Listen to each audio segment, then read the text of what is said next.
welcome to the Startup Grind.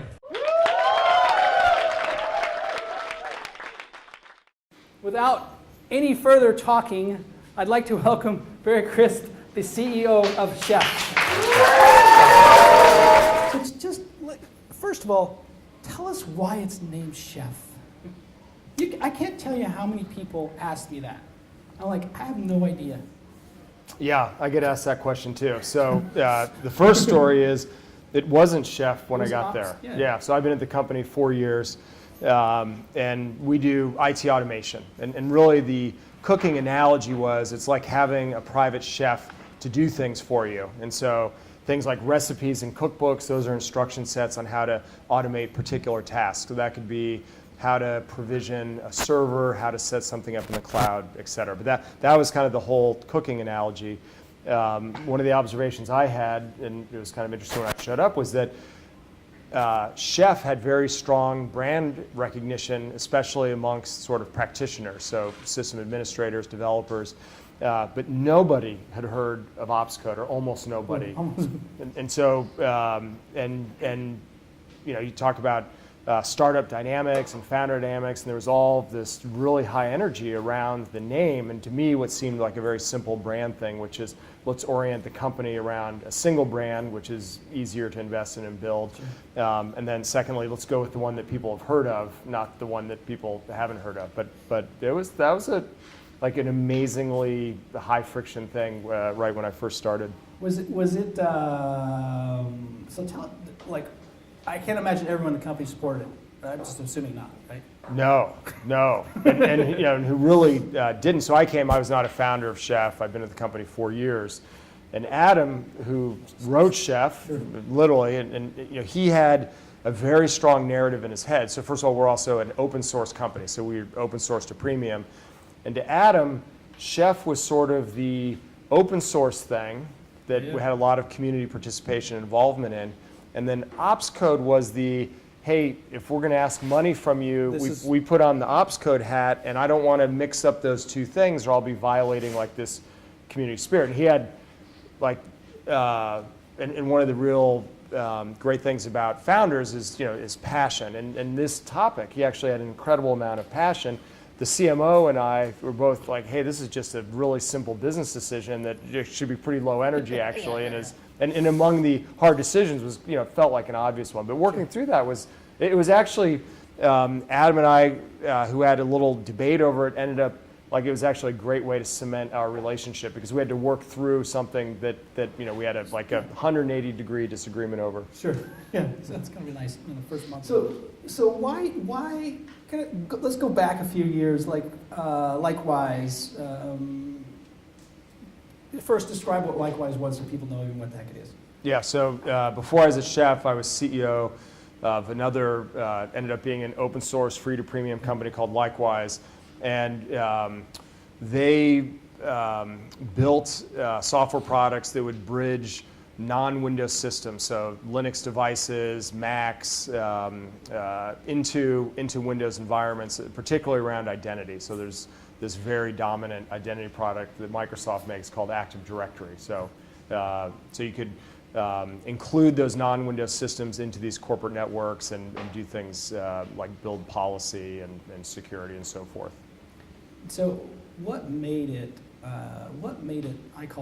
sellable? Like, why did it get acquired? What was the value piece there? Yeah, so lots of good stories and learning lessons from my days at Likewise. Ultimately, a local company, Isilon, who's part of EMC, they bought it. And if you look at an Isilon, like a lot of storage devices, it's actually underneath the covers, it's a Linux box. And so they have this problem of most of their users are on Windows devices, so smoothing that sort of Windows to Linux, you know, divide, which is ultimately why it was acquired. Okay.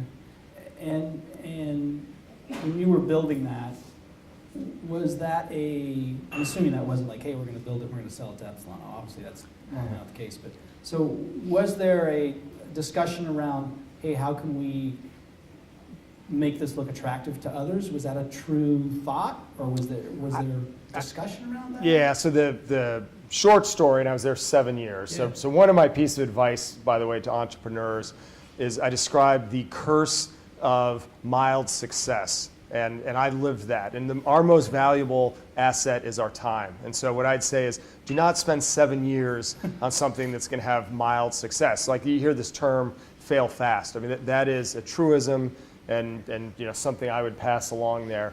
The reality was, I think that probably 5 years in, we just said, hey, look, we're not sure this is going to get escape velocity. It actually, if it had not had venture funding, it would have been a nice business. It'd be something you could make money on. If you own a large portion of the company, you've had nice, they call it lifestyle software companies. But as a venture funded company, you have to drive an exit, which is either public markets or acquisition. And we sort of looked at what was going on then.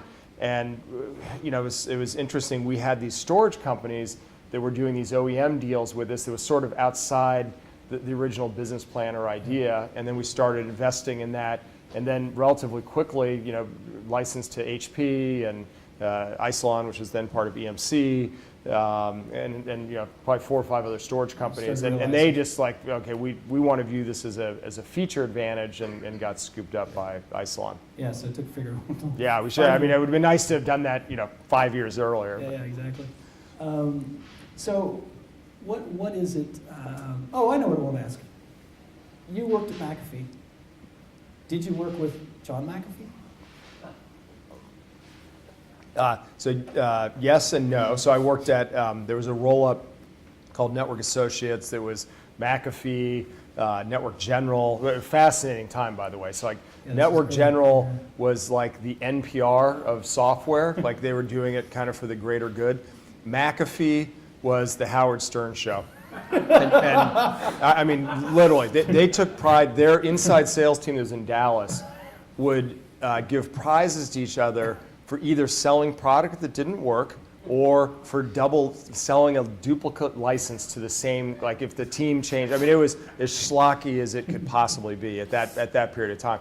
And so, this was a merger of equals. So it was the biggest culture clash maybe ever in the technology business. But no, John he was long gone. Oh, so okay. it was a guy named Bill Larson that was running it, who was an interesting thing that basically said the reason that as he was looking for things to do, was just they had a strong cash balance was the interest, like why he wanted to go be CEO. Yeah. Which I'd argue, and no offense to Bill, is you probably want stronger connection to the mission of a company than cash. Kind of, yeah. Than cash. Sorry, Bill, if you're watching this out there.